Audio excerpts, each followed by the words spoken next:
नमस्कार बंधुरा नुपुरेर रान्नाघरे आपनादेरके आबारो एकबार स्वागत।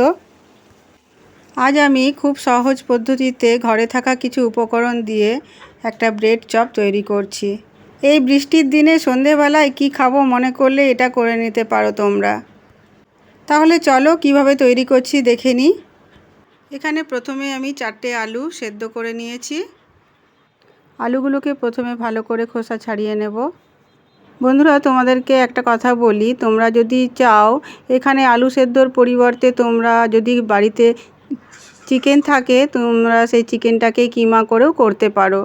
তবে যাই হোক, আমি যেহেতু আলু দিয়ে করছি তাই সেদ্ধ আলুগুলোকে ভালো করে মেখে নেব।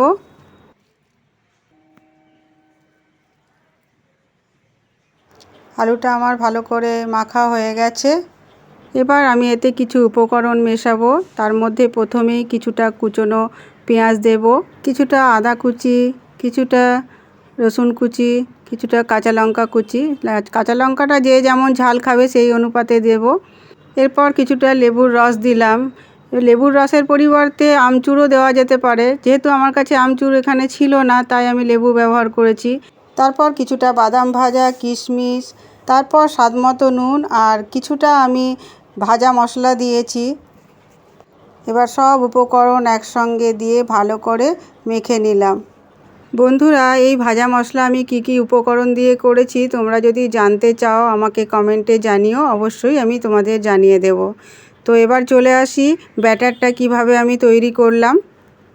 একটা পাত্রে 4 চামচে বেসন, ভাজা মশলা, সেই যে ভাজা মশলা করে রেখেছিলাম তাতে কিছুটা ভাজা মশলা, নুন আর একটু সামান্য খাবার সোডা মিশিয়ে জল দিয়ে সেটাকে ভালো করে একটা ব্যাটার মতো তৈরি করলাম। লক্ষ্য রাখতে হবে যাতে ব্যাটারটা খুব বেশি পাতলা না হয়ে যায়। অপরদিকে আমি 4টে ব্রেড নিলাম। তাতে আমার আগে থেকে করে রাখা একটা টক ঝাল আমের চাটনি ছিল, সেই আমের চাটনিটাকে চারদিকে ছড়িয়ে মাখিয়ে নিলাম। বন্ধুরা এটা কিন্তু অপশনাল, তোমরা ইচ্ছে করলে দিতেও পারো, নাও দিতে। তোমার বাড়িতে যে ধরনেরই চাটনি থাকুক না, ধনেপাতার হতে পারে, সেটা আমেরও হতে পারে, তাই দিয়েও করতে পারো।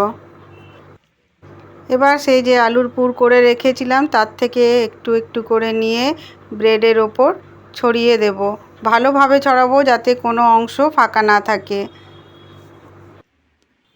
এইভাবে দুটো ব্রেডে আমার পুর ভরা হয়ে গেছে।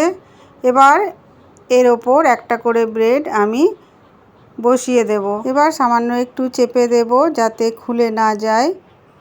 এইভাবে আমি দুটো ব্রেডই তৈরি করে নিলাম। এরপর আমি ছুরির সাহায্যে ট্রায়াঙ্গেল শেপে কেটে নিলাম। এটা যার যেমন ইচ্ছে শেপে কাটতে পারে, কেউ ট্রায়াঙ্গেল শেপেও কাটতে পারো বা কেউ রেক্ট্যাঙ্গেল শেপেও কাটতে পারো। তো আমার এটাই ভালো লাগে দেখতে, তাই এইভাবেই কেটেছি। এবার চলো আমরা পরবর্তী অংশে চলে যাই। এবার যে পাউরুটিগুলোকে আমরা তৈরি করে রেখেছিলাম সেগুলোকে বেসনের গোলায় ডুবিয়ে আমরা ডিপ ফ্রাই করব।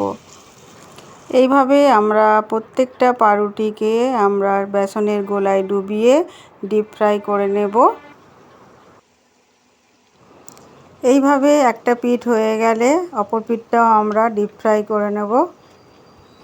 দুদিকটাই ভালোভাবে ভাজা হয়ে গেছে বন্ধুরা, দেখতেই পাচ্ছ তোমরা। এবার তেল থেকে তুলে গরম গরম পরিবেশন করার পালা। বন্ধুরা রেসিপিটা তোমাদের কেমন লাগলো একবার জানিও, অবশ্যই জানাবে।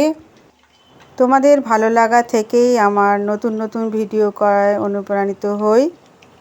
সম্পূর্ণ ভিডিওটা দেখার জন্য তোমাদের সকলকে আমার ধন্যবাদ। নতুন বন্ধুদের কাছে আমার অনুরোধ, চ্যানেল থেকে বেরিয়ে যাওয়ার আগে তোমরা লাইক, শেয়ার এবং সাবস্ক্রাইব করতে ভুলে যেও না, যাতে পরবর্তী ভিডিও নোটিফিকেশান সবার আগে তোমার কাছে পৌঁছে যায়। আজ তবে এইটুকুই, দেখা হচ্ছে পরবর্তী ভিডিওতে।